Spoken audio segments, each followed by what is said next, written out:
Halo, balik lagi bersama gua di ruang berdikarisme. Oke. Gue yakin beberapa dari lu semua pernah dengar yang namanya Plato. Iya, benar. Itu adalah nama orang yang udah meninggal. Tapi bukan itu, ya. Plato itu dikenal dengan julukan Bapak Idealisme. Kenapa bisa diberi julukan tersebut? Karena secara historis, idealisme diformulasikan dengan jelas pada abad 4 sebelum Masehi oleh Plato itu. Nah, dengan gagasan-gagasan dan pemikiran filosofis tersebut, pada akhirnya Plato dijuluki sebagai Bapak Idealisme. Gitu. Oke, kali ini gua akan mengulas sebuah kata yang bernama idealisme. Yang mana gue pengen ngebahas idealisme ini dari segi kehidupan sehari-hari kita gitu, bukan dari segi filsuf dan lain-lain ya, karena gue tahu kalau dari segi filsuf dan lain-lain itu ya emang bukan kapasitas gue di situ gitu. Gue cuma pengen ngebahas idealisme ini dari segi kehidupan sehari-hari kita gitu. Nah, yang tadi gue bahas di awal tentang Plato itu, gue tuh cuma pengen ngasih tahu seseorang yang dijuluki sebagai Bapak Idealisme gitu. Koreksi kalau gue salah ya. Idealisme adalah sebuah keyakinan atas suatu hal yang dianggap benar oleh seseorang. Nah, di sini gua akan membahas definisinya melalui bahasan seperti apa orang yang idealis itu. Oke, orang yang idealis bisa dilihat dari bagaimana dia bertindak. Pada umumnya, orang yang idealis itu bertindak dengan alasan yang kuat. Hampir semua tindakannya itu didasarkan pada data ataupun variabel yang kuat gitu. Seperti pengalaman empiris yang unik, pikiran dan cita-cita yang tinggi biar bisa mencapai hasil yang maksimal. Nah, dia bersikap demikian karena memiliki keyakinan yang kokoh dalam menghadapi permasalahan yang sedang dia hadapi. Sikap yang dia tunjukkan tersebut pada dasarnya muncul karena kecenderungannya terhadap nilai dari sesuatu itu. Misal, ada seseorang yang suka warna merah dan putih. Ya, karena kecintaannya itu terhadap tanah air Indonesia. Terus ada lagi, dan misal ada seorang murid yang kekeh nggak mau nyontek ke temennya saat ujian berlangsung. Kenapa? Karena dia yakin bahwa mencontek itu merupakan bagian dari kecurangan. Dan kecurangan itu yang menjadi akar dari segala tindakan korupsi, kolusi, dan nepotisme. Orang dengan sifat idealis berpotensi menjadi pembaharu dalam lingkungan yang udah nggak kondusif gitu. Dan dia juga memiliki nilai yang menjadi pedoman hidup, dan nilai itu menjadi standar dalam beraktivitas dan berinteraksi sosial. Akibatnya, para idealis memiliki standar moral dan standar nilai yang tinggi.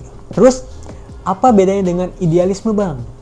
Kalau idealis adalah sifat dari seseorang, sedangkan idealisme itu adalah pemikiran dan keyakinan yang disertai cinta pada nilai, termasuk kepercayaan. Pemikiran tersebut dia pegang karena dia yakin apa yang dilakukan itu merupakan hal yang benar. Nah, pemikiran dalam bentuk idealisme itu dibutuhkan para idealis untuk mewujudkan hal-hal abstrak dan menjadi visi, misi, tujuan, dan cita-cita yang diperjuangkan secara nyata. Idealisme itu menggerakkan orang untuk memperjuangkan semua itu secara totalitas. Maka nggak heran kalau orang yang idealis bakal mati-matian dalam memperjuangkan mimpi-mimpinya gitu. Bahkan dia rela berjuang sampai titik darah penghabisan. Wah, hidup NKRI. Karena dia tahu bahwa yang dia tuju itu bukan sesuatu yang bersifat fisik aja, namun sesuatu yang abstrak tapi mendalam. Mengenai idealis dan idealisme yang sudah tadi gua bahas tadi, kita bisa menebak bagaimana sosok orang-orang yang idealis ini. Yang mana sebenarnya orang-orang idealis itu memiliki banyak kelebihan. Seperti satu, tahu arah. Para idealis itu tahu kemana dia harus melangkah, apa yang harus dia lakukan, dan apa yang harus dia hindari. Sebelum membuat keputusan dan menentukan tujuan, dia bakal cari tahu segala hal secara menyeluruh mengenai permasalahan yang dia hadapi. Semua pengetahuan yang mendalam tersebut menjadi bekal yang matang baginya dalam menghadapi berbagai tantangan gitu. Misal, ada seorang idealis yang mau mulai usaha pertamanya gitu. Dan dia akan menyiapkan banyak hal sebelum usahanya itu mulai beroperasi. Terus dia bakal belajar mengenai peluang usahanya, di mana suppliernya, siapa calon customernya, alat dan bahan apa aja yang dia perlukan, kepada siapa dia harus belajar, dokumen apa yang harus dia miliki, dan masih banyak hal yang lainnya gitu. Terus yang kedua, fokus.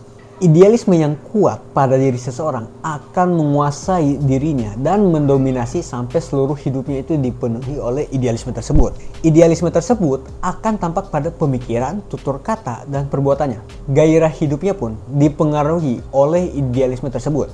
Karena hal tersebut, para idealis pada umumnya fokus pada apa yang dia perjuangkan. Dia nggak mudah teralihkan oleh urusan-urusan lain yang nggak ada sangkut pautnya gitu dengan tujuan dia tersebut. Bahkan dia lebih memilih untuk menghebat tenaga, waktu, dan pikirannya itu biar bisa dia gunakan untuk mencapai cita-citanya itu. Yang ketiga, berani bekerja keras. Mewujudkan idealisme yang dimiliki adalah kebanggaan tersendiri bagi para idealis. Oleh karena itu, mereka rela merelakan apapun demi terwujudnya idealisme tersebut. Dan para idealis ya nggak segan untuk bekerja lebih keras dibandingkan orang lain gitu. Terus yang keempat, perfeksionis. Sifat idealis nggak jarang menjadikan seseorang menjadi perfeksionis. Apa itu perfeksionis? Perfeksionis itu sifat atau karakter seseorang yang dimiliki standar tinggi dan mengejar kesempurnaan, atau kalau nggak bisa sempurna ya at least lu mendekati sempurna lah gitu. Selama kadar perfeksionis seseorang itu masih sehat gitu ya, itu nggak masalah. Dan orang yang perfeksionis cenderung berusaha menjadi yang terbaik versi dirinya. Selama bisa ngelakuin suatu hal yang baik gitu ya, kenapa enggak gitu kan. Kalau hasil yang dia dapatkan nggak sesuai sama keinginannya ya dia terima-terima aja gitu. Tapi dia akan melakukan evaluasi secara mendalam gitu. Kenapa dia bisa gagal? Apa yang harus dia perbaiki? Dan sama siapa dia harus belajar agar dia bisa menjadi lebih baik di masa mendatang. Yang kelima, anti mainstream. Orang idealis itu udah mempersiapkan banyak hal sebelum memutuskan sesuatu. Dia melakukan analisa mendalam terhadap kemungkinan-kemungkinan yang bakal terjadi. Bahkan nggak jarang orang idealis memiliki analisa mengenai masa depan dia gitu. Nah, pandangan yang dia miliki dalam memandang kehidupan lebih luas, dan itu membuatnya menjadi berbeda atau anti mainstream. Nah, keteguhannya dalam memegang nilai-nilai tersebut menjadikannya bersinar di antara yang lain tanpa disadari. Dan dia terlihat anti mainstream karena keunikannya itu, dan dia juga menarik karena berbeda dan mencolok. Terus yang terakhir gitu, yang keenam, gak mudah goyah. Sifat idealis mendorong seseorang untuk teguh dalam memegang pendirian. Dia gak mudah dalam meyakini suatu kebenaran. Hal ini pastinya gak mengherankan karena keyakinan tersebut berdiri di atas pijakan yang kuat. Goyah diakibatkan banyak faktor. Apa itu? Antara lain perkataan orang lain, perlakuan orang lain, pencapaian orang lain, atau kegagalan diri dapat menyebabkan seseorang menjadi goyah gitu kan. Nah, orang idealis itu nggak mudah goyah cuma karena sebab-sebab tersebut. Itu adalah kelebihan-kelebihan dari seorang idealis atau idealisme tersebut gitu. Dan juga banyaknya kelebihan yang dimiliki seorang idealis bukan berarti menjadikannya nggak ada celah gitu. Ada pepatah yang bilang nggak ada gading yang nggak retak gitu kan. Siapapun manusia di dunia ini pasti punya kekurangan. Nah, ketidaksempurnaan itulah yang menjadikan seseorang sebagai manusia yang seutuhnya gitu kan. Kan nggak ada manusia yang sempurna. Sekarang gua bakal ngebahas apa aja kekurangan yang dimiliki oleh seseorang atau seorang idealis itu. Perlu diketahui, pada umumnya kekurangan-kekurangan ini ada karena sifat idealis yang berlebihan. Kita pastinya paham bahwa sesuatu yang sifatnya berlebihan itu jadi ya nggak baik kan gitu kan. Meskipun yang berlebihannya itu adalah kebaikan, tetap aja hasilnya ya nggak bakal jadi baik juga gitu. Oke lah, langsung aja nih. Kekurangan seorang idealis atau idealisme itu. 1. Perfeksionis yang nggak sehat. Di pembahasan sebelumnya, kelebihan dari seorang idealis itu adalah perfeksionis. Nggak salah, memang perfeksionis itu memiliki dua akibat. Apa? Yaitu akibat positif sama negatif. Nah, akibat negatif akan terjadi kalau kadar perfeksionisnya itu udah nggak sehat lagi. Terus gimana kadar perfeksionis yang nggak sehat itu, Bang? Gimana? Salah satu contoh efek negatif perfeksionis adalah neurotic perfeksionis atau maladaptive perfeksionis. Orang-orang yang memiliki sifat ini biasanya memiliki standar hidup yang sangat tinggi. Namun, sayangnya seringkali mereka itu nggak realistis. Ambisi mereka juga serem gitu kan, sangat menyeramkan. Dan mereka pengen jadi yang terbaik dari semua orang. Bukan hanya versi terbaik dari mereka gitu. Mereka menganggap semua orang adalah rival yang harus dikalahkan, bukan rekan yang bisa diajak kolaborasi. Apabila terjadi kegagalan, mereka menyalahkan diri mereka sendiri secara berlebihan.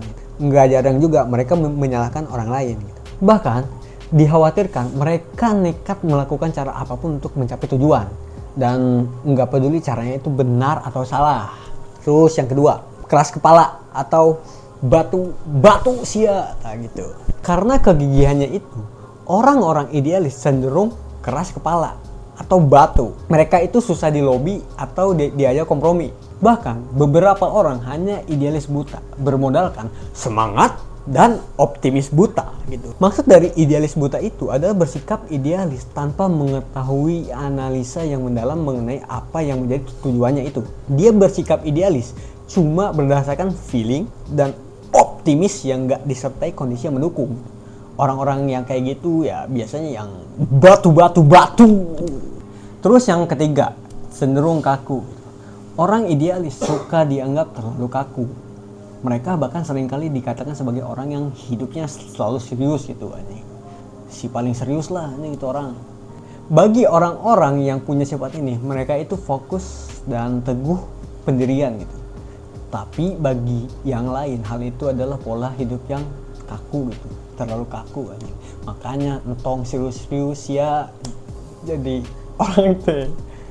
Terus yang terakhir, yang keempat, kadang susah untuk dipahami. Semua yang ada pada diri idealis menjadikannya seseorang yang anti mainstream.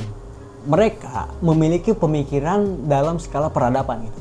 Bukan cuma memikirkan hari ini atau besok. Mereka mampu menghubungkan variabel-variabel yang nggak disadari oleh kebanyakan orang untuk dijadikan sebuah hipotesa. Kedalamannya dalam berempati dan kemajuannya dalam berpikir itu menjadikannya mereka susah untuk dipahami oleh kebanyakan orang. Nggak cuma itu, keyakinannya yang kuat, sulit diubah, dan itu ngebuat orang lain tuh jadi bingung gitu buat memahami mereka. Kadang cuma sama mereka aja gitu yang bisa memahami satu sama lain. Nah, dari pembahasan yang tadi udah gue jelasin, gue tahu beberapa kesimpulan sederhana terkait idealis. 1. Idealis adalah bagaimana seseorang bersikap dalam setiap aktivitasnya dengan pijakan yang kuat, pengalaman empiris yang unik, dan cita-cita yang tinggi mendorongnya untuk konsisten pada pendiriannya. Terus yang kedua, idealisme merupakan sebuah pemikiran dan keyakinan yang disertai cinta pada nilai, termasuk kepercayaan. Pemikiran tersebut dia pegang karena dia yakin apa yang dilakukan merupakan hal yang benar. Terus yang ketiga, ada kelebihan dari idealis. Kelebihan dari idealis itu adalah tahu arah, fokus, berani bekerja keras, perfeksionis, anti mainstream, dan menggali hal terbaik dari diri orang lain gitu. Terus berusaha untuk memperbaiki diri dan nggak takut gagal.